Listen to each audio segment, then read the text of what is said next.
Magandang araw mga kaibigan.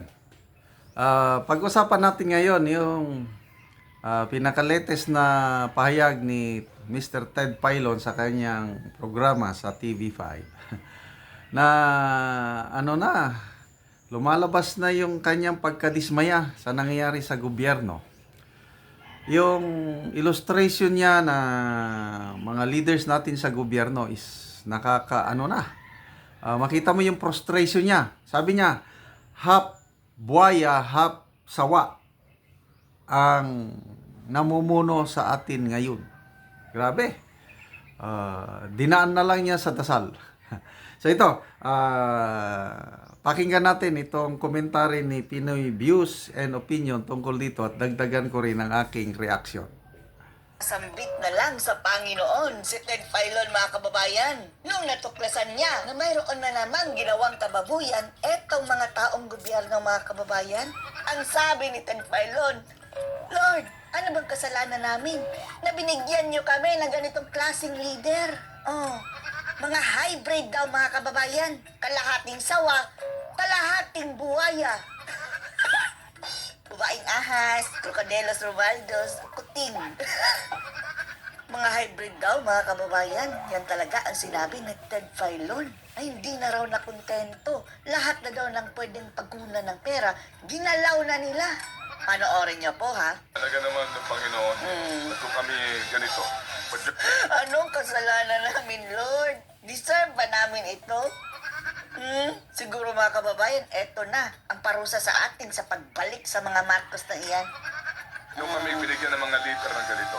Bakit nyo kami binigyan ng mga leader na ganito? Yan ang tanong ni Ted Filon sa Panginoon. Yung hybrid eh. Di ba hybrid ng mga taong gobyerno, di ba? Alam mo yun, yung half sawa, half Half sawa. Oh, ahas. Babaeng ahas. buhaya. At half buhaya. Maliban po sa PhilHealth. So, ano bang kasalanan natin? Nagpabudol tayo eh. Nagpabudol eh. Sa pinag-iskisahan Half sawa, half buhaya. na government-owned and controlled corporation, nito pong bumuo ng ating pambansang budget. Oh, eto, mga kababayan, ha. May bagong pinakialaman ang mga half sawa, half buhaya, mga kababayan. Pera na naman ang bayan. Smio. Yung mga savings, mga kababayan, sa mga bangko, sa mga insurance. Smio. At ito, hindi po ito ginalaw ng presidente.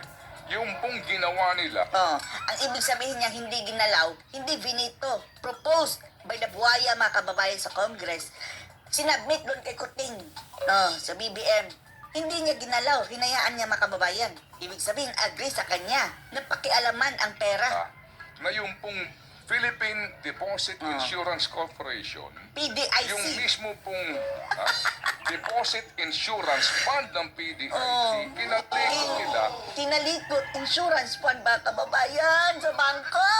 Oh. Kung dati insurance sa health, ngayon insurance na naman sa bangko. At binawasan nila ng 107.23 billion pesos. 107 billion. Sino ang totoo? Si Topacio, si Ted Filon. Kanina kay Topacio, 117. Oh.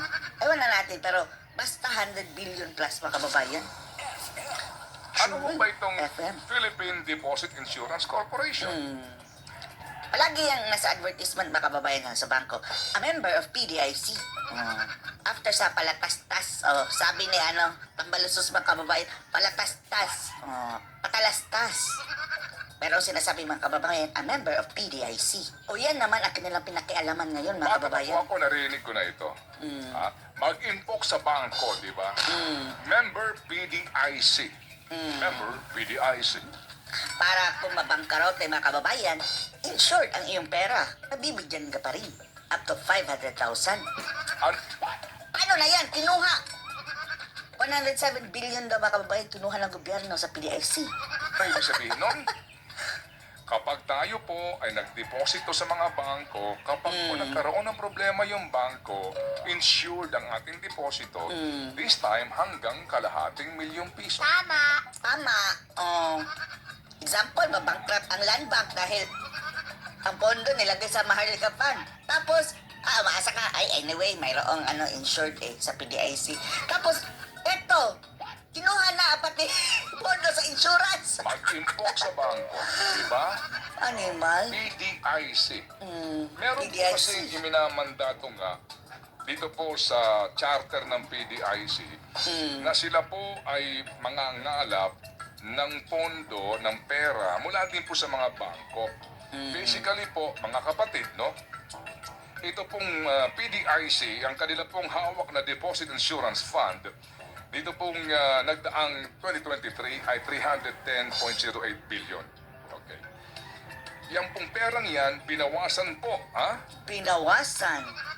ng Marcos administration, Marcos administration, kalahating ahas. Ano ba yan? Kalahating sawa, kalahating buhaya. ng 107 billion para po gamitin na naman sa mga infrastructure. Infrastructure!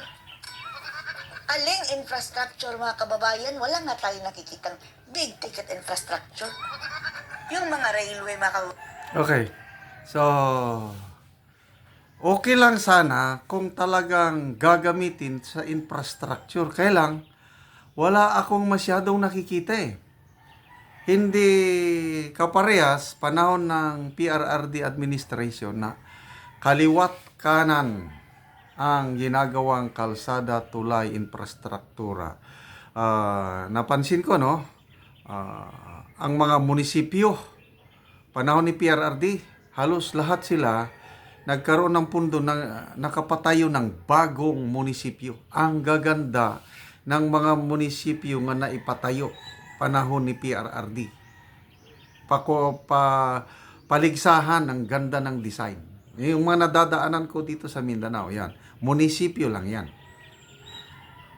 Kalsada. Nakabili kami ng farm sa isang liblib na lugar. So, dito sa Mindanao. For more than 20 years, hirap na hirap kaming magpunta sa farm dahil sira-sira ang kalsada. Pagdating ng PRRD administration, nasiminto. Kaya anytime of the year, day or night, makapunta na kami sa aming farm dahil simentado na. Tulay, ganun din. Ngayon, wala na akong nakikita. Kung meron man, kaunti na lang. Wala pang kalahati sa ginagawa noon ng ng Duterte administration. Yung Mindanao Railway System na simulan panahon ni PRRD. Ngayon, wala nang pundo. Diyan sa Metro Manila, yung subway, train, na simulan panahon ni PRRD. Ngayon, wala nang pundo. So, ano yung sinasabi nila na gagamitin sa infrastruktura? Anong klaseng infrastruktura? Baka na naman yung mga basketball court, covered court, wala talaga. Kababayan sa Mindanao, sa Bicol, kinansila. Kung mayroong mga big ticket infrastructure, mga kababayan, dapat early on, first and second year ng iyong pamumuno, maumpisahan na dahil long run yan, mga kababayan eh. Ngayon, mga kababayan, ni isa, wala pong talaga pong big ticket infra na maipagmamalaki talaga natin, mga kababayan. Wala. Yan, no? Okay lang naman. Kasi po, nangangahulugan na ngayon, 202.8 billion na lamang yung pong hawak na Deposit Insurance Fund ng PDIC. O paano kung magkaroon ng krisis? Hindi natin alam, mga kababayan. O, di ba? Kukulangin na yan. Ito po naman daw, mga kapatid, ay sasapat na. Doon po sa binabanggit nila kasi may mga ratio yan. Sinasabi nila, Dahil pinabasihan nila, mga kababayan for the past 2 years, paano kung magkaroon ulit ng pandemya? Knock on the wood. O kahit anumang sakuna. Massive na mga kababayan, catastrophe.